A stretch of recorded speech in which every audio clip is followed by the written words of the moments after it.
L'histoire de l'oiseau pagaie. Il était une fois un agriculteur simple et appliqué qui ne savait cultiver que le riz. Chaque année, vers octobre, lorsque les rizières mûrissent, l'agriculteur porte sa natte au champ pour dormir et surveiller le riz. Parce qu'il était très fatigué, le fermier s'est endormi.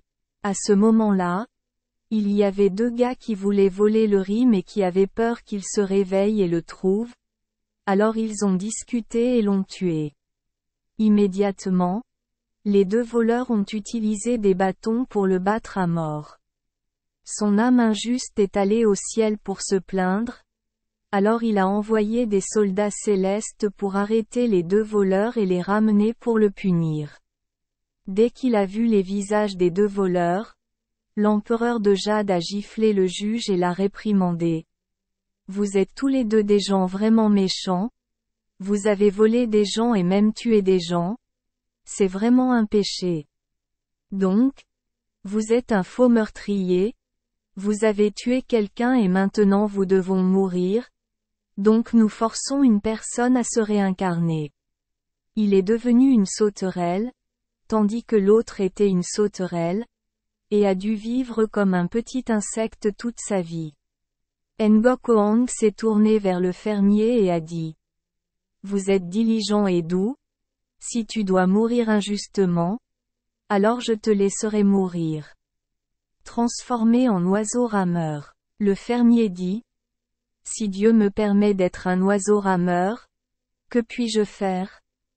Ngok Hoang a expliqué: Je ne comprends pas ce que je veux dire.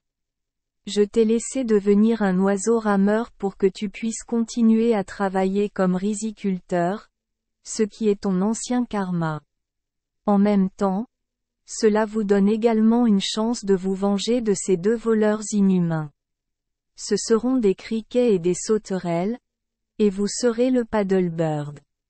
Chaque fois que la récolte du riz sera mûre, les criquets et les sauterelles y afflueront, et le paddlebird pourra l'attraper et le dévorer pour se venger.